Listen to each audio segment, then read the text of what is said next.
Le 21 juillet 1969, Neil Armstrong pose enfin son pied sur la Lune. Cet événement a été extraordinaire, sauf chez les Russes où ça a été plus une humiliation qu'autre chose. Enfin bon. Dans tout le cas, ce qui reste le meilleur selon moi, c'est en effet les technologies qui ont été mises en place pour réussir enfin à avoir un vol aller et retour sans couac. Mais ce qui reste le best du best, c'est en effet la fusée qui a permis au voyage lunaire Apollo de se concrétiser, et ce lanceur, il s'appelle Saturne V.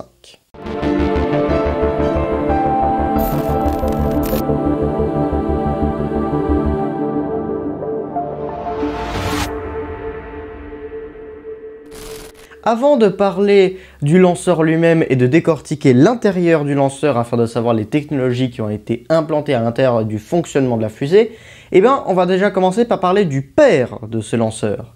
Et il s'appelle Wernher von Braun. Wernher von Braun a été en effet, d'abord à son enfance, passionné d'espace, qui petit à petit, cette passion s'est transformée en un métier. Bon, à cette époque-là, on est à peu près dans les années 20 et 30, et puis à ce moment-là, autant dire que la technologie des fusées n'existait pas encore. Mais en tout cas, elle commençait à apparaître. Et justement, grâce à d'autres ingénieurs comme Hermann Oberth, qui ont pu concrétiser en effet des théories en lien avec l'espace, du coup, ce qui se passe, c'est que, en effet, la technologie commence à évoluer, et en effet, les premiers lanceurs et les premières fusées vont commencer à apparaître. En effet, Wernher von Braun, qui en effet commence à sortir de sa maison, va en effet commencer à fonder avec un groupe de potes la VFR, la Verein für Raumschifffahrt, avec comme unique objectif concevoir un lanceur pour aller dans l'espace. Et donc en effet la VFR va commencer petit à petit à concevoir en effet des fusées, des lanceurs, etc. Mais cependant ça va être un peu des échecs, pas tous, mais quelques-uns. Et après, il y aura en effet l'entrée en jeu de l'armée, qui elle va en effet s'intéresser à ce projet. Et vous pouvez peut-être me demander, mais pourquoi l'armée s'intéresse aux fusées? Ça n'a rien à voir, les fusées comme ça, qu'est-ce que ça pourrait bien foutre dans l'armée? Ce qui se passe, c'est que à cause du traité de Versailles qui a lieu quelques années en arrière, à la fin de la Première Guerre mondiale, ce qui s'est passé, c'est que l'Allemagne, elle a été coupée de plein de choses. Il n'avait plus d'armée, quasiment plus rien au niveau de l'armement, pas de machin, etc. militaire, il n'y avait plus rien. En termes d'accessoires militaires, armes, balles, chars d'assaut, etc. Tout ça a été supprimé et l'armée était complètement vide. Mais cependant, le traité de Versailles ne dit rien au sujet des fusées. Bon, à vrai dire, la technologie des fusées et les lanceurs, ça n'existait pas à ce moment-là. Ça a été uniquement théorisé, mais ça n'a jamais été créé. Du coup, c'est ce que l'armée veut en effet réaliser. Elle veut en effet rendre le voyage, enfin plutôt les missiles, ces fusées qui vont devenir des missiles après, l'armée va en effet les réaliser et en effet rendre réalistes les plans qui ont été théorisés il y a longtemps. Et dans les faits, Wernher von Braun va en effet être employé à l'armée. Mais cependant, il n'y aura pas que l'armée qui va s'intéresser. Lorsqu'en effet un certain monsieur moustachu va en effet prendre le pouvoir, à partir de ce moment-là, c'est en effet l'armée entière qui va en effet commencer à prendre le pas sur le projet et qui vont finir par s'en emparer. Et finalement, les V2 qui devaient simplement être des armes technologiques et en effet être des engins de test, sont réellement devenus des missiles. Et du coup, en effet, Wernher von Braun va concevoir d'autres lanceurs, comme par exemple les fusées Aggregat 1, 2, 3 et 4.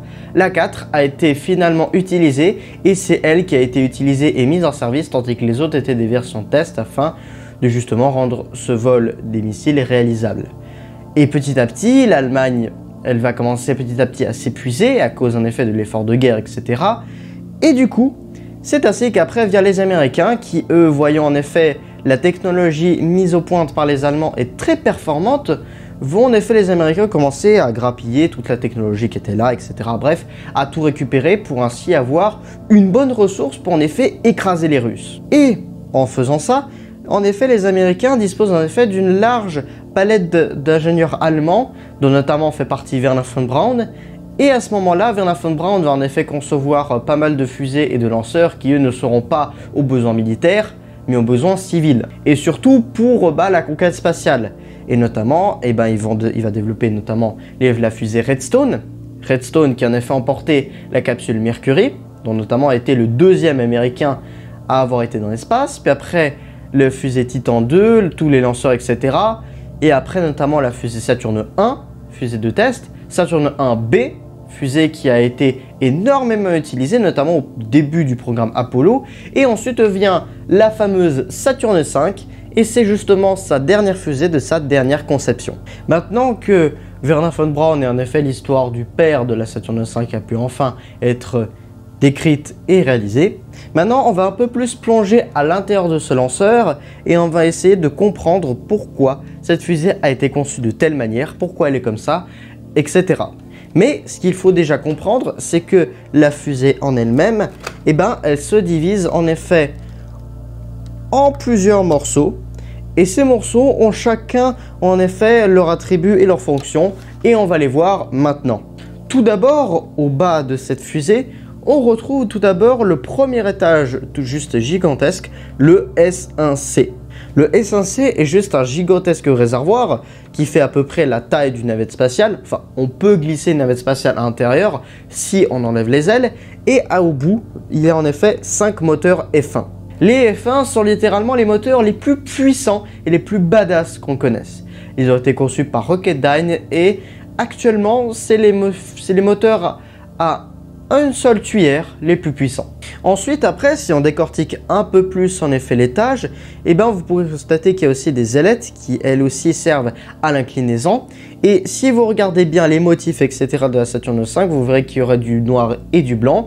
C'est absolument pas, et je vous le dis, et là c'est exceptionnel, ce n'est absolument pas esthétique. Un tout petit peu, mais je vous expliquer pourquoi. Dans les faits, la Saturne 5, à l'intérieur des réservoirs, elle contient en effet des réservoirs qui sont pressurisés et pressurés à très basse température. Et vous voyez bien qu'il y a un peu de peinture noire qui recouvre la fusée. Le truc c'est que malgré qu'il y ait un peu de peinture, ça chauffe les réservoirs et ça c'est pas ce qu'on aimerait avoir. On aimerait plutôt garder les réservoirs froids et pas chauds. Donc on met le strict minimum afin que les réservoirs ne soient pas complètement incontrôlables lors de leur pressurisation. Et d'ailleurs, tant qu'on parle des carburants, voyons un peu plus quel carburant la Saturne 5 peut transporter. On a d'abord ici en effet un réservoir de kérosène nommé le RP1. RP1 qui en effet ressemble beaucoup et fortement au diesel. Bon, pas à l'allure, mais en effet à la combustion, etc. Ça se rapproche fortement du diesel, mais c'en est pas. Au-dessus, après, on a un réservoir d'oxygène qui servira en effet à la combustion, puisque comme vous l'avez pu voir en effet dans vos cours de sciences avec le feu, pas d'air, pas de combustion. Ensuite, après, vient en effet au-dessus du S1, vient ensuite après le S2. S2 qui, lui, ne consomme absolument pas du kérosène, mais lui, il consomme de l'eau, finalement. Il utilise de l'eau, donc c'est pour ça, en effet, que sur cet étage-là, en effet, il n'y a pas de câblure, donc les câblures, c'est ça. On en retrouve aussi également sur le 1.5 qui sont beaucoup plus imposantes puisque ce sont des bois faits de la structure. Donc en gros, on essaie de faire en sorte que ça tienne les deux morceaux puisque les bords des réservoirs, c'est ça qui compose le corps de la fusée. Et en effet, puisqu'ici il y a un vide et puisqu'à l'intérieur en fait c'est des parties en fait rondes qui se joignent, on câble ça pour éviter en effet que les frottements de l'air viennent désaxer la fusée. Même si en effet on utilise de l'oxygène et de l'hydrogène, il y a tout de même une câblure au-dessus. Ensuite après, au niveau de moteur, on n'est pas non plus sur des F1, on est actuellement ici sur des J2. J2 qui en effet sont des moteurs qui eux fonctionnent avec de l'eau. Ce sont absolument des moteurs propres puisqu'ils ne crachent que de l'eau et ils sont très efficaces dans l'espace. Au-dessus, après, on retrouve des petits moteurs ici qui servent grosso modo à tasser un peu le carburant qui se trouve au niveau du réservoir puisque essayer d'allumer un moteur alors que ça gigote un peu dans le réservoir ou que les carburants volent un peu en apesanteur, c'est pas oufissime pour allumer. Donc on est obligé un peu de tasser le carburant au fond des réservoirs ainsi que le carburant s'injecte bien dans les moteurs. Et ainsi donc, au-dessus de ce gigantesque mastodonte, on a après ici une petite coiffe non fermée qui sert grosso modo à relier le prochain étage dont je vais parler et il s'appelle le S4B. Et le S4B, lui, c'est un étage, on va dire, qui lui est beaucoup plus petit, le diamètre étant plus petit, c'est pour ça qu'on a besoin d'une coiffe pour le relier au S2 et le S4B. Et donc, il n'y a qu'un seul moteur J2 et concrètement, il sert à faire le transfert et plutôt à se mettre en orbite autour de la Terre et aussi à faire le transfert de Hohmann qui est concrètement un transfert qui permet d'aller vers la Lune et que si au cas où il y a un problème au niveau du moteur et qu'on n'arrive pas à se mettre en orbite autour de la Lune, et ben l'attraction lunaire va nous ramener vers la Terre sans souci et sans carburant. Alors, j'ai oublié de vous aussi de parler des fonctions en effet des deux derniers étages. Celui-là en effet sert grosso modo à envoyer le module de commande et le module lunaire au-delà de la limite de von Karman. Et celui-là en effet sert grosso modo à mettre le vaisseau Apollo sur une orbite de parking. Donc c'est grosso modo une orbite où on n'est pas totalement en orbite mais on y est presque. Et du coup, et ben après c'est le S4B qui termine le tout. Et justement, au-dessus du S4B, on trouve une coiffe avec le module de commande au-dessus.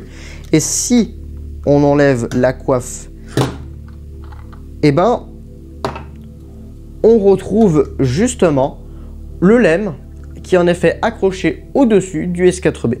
Alors, ce qui va se passer, c'est que globalement, dans l'espace, lorsqu'en effet le S4B aura fini son transfert, eh ben, il ne servira plus à rien.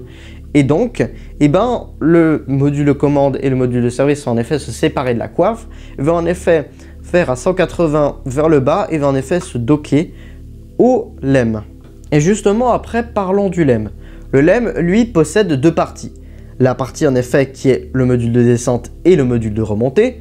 Le module de descente qui, lui, est beaucoup plus massif que celui-là. Celui-là, c'est un peu le module d'habitat. Celui-là, c'est là où il y a tout le carburant, etc. Et un gros moteur qui, lui, est un moteur vraiment efficace, qui sert bien à descendre et qui, lui, permet en effet de descendre, mais pas de remonter. Il y a en effet un moteur juste en dessous, mais bon, avec la réplique Lego, on ne peut pas tout faire. Hein. Donc, il n'y en a pas, mais dans la réalité, il y en a. Avec ce LEM, on peut en effet emporter des tonnes et des tonnes de matériel, etc. Et aussi en effet des échantillons lunaires qui vont être utiles à être analysés. Notamment en effet on aurait pu emporter je crois jusqu'à 15 kg, je crois même plus au niveau du LEM. Et même on a pu emporter notamment un rover lunaire à l'intérieur. Ensuite après se trouve le module de commande et cette petite antenne qui n'en est pas une mais que je vais parler après. On a d'abord le module de commande qui lui en effet le vaisseau Apollo qui est fait de deux parties, le module de commande et le module de service, avec un gros moteur qui lui sert grosso modo à se mettre en orbite autour de la Lune avec le LEM embarqué et puis bien avec le LEM qui est en effet amarré au vaisseau Apollo. Et ainsi donc après dans ce module de service on trouve en effet plein d'éléments comme par exemple les réservoirs pour le moteur ainsi que les systèmes de vie etc. pour le vaisseau Apollo et notamment après pour la capsule, elle se trouve juste après, elle se trouve juste en dessus, mais avant ça, on va parler d'abord de cette petite antenne qui elle, en fait, bon, le module de commande est juste en dessous, protégé justement par en effet cette petite partie blanche parce que notamment le module de commande est gris, pas blanc, parce qu'en fait, la tour de sauvetage, donc ce machin là, eh ben, il vient se poser juste au-dessus du module de commande, ça fait un peu comme une protection supplémentaire si vous voulez. Et donc, en effet, la tour de sauvetage, elle n'a qu'un seul but, c'est quand, par exemple, la fusée a en effet un problème, ou alors, par exemple, il y a en effet la fusée qui va commencer à exploser parce qu'il y a eu des problèmes, etc., machin, ou peu importe, et ben, concrètement, la fusée de sauvetage va en effet s'activer avec des moteurs à poudre qui vont créer une grosse poussée, et ça va grosso modo éloigner, en effet, la capsule du reste de la fusée et ainsi la capsule va en effet déployer ses parachutes et atterrir en toute tranquillité dans l'océan Atlantique. Maintenant que vous savez un tout petit peu plus comment la fusée elle a été en effet assemblée et aussi surtout comment en effet la construit et qui aussi a pu la concevoir. Mais ce qu'il manque surtout, c'est en effet de savoir avec tous ces éléments comment on arrivait à gérer une mission entière pour une fusée si gigantesque. Mais ça pour une prochaine vidéo. Dans tous les cas, j'espère que vous allez en effet vous abonner à cette chaîne et aussi à partager la vidéo. mais aussi en effet à lâcher un petit pouce bleu, ce qui me ferait vachement plaisir et ça aiderait énormément les vidéos. Et sur ce, n'oubliez pas, rien ne se perd, rien ne se crée et rien n'est éternel.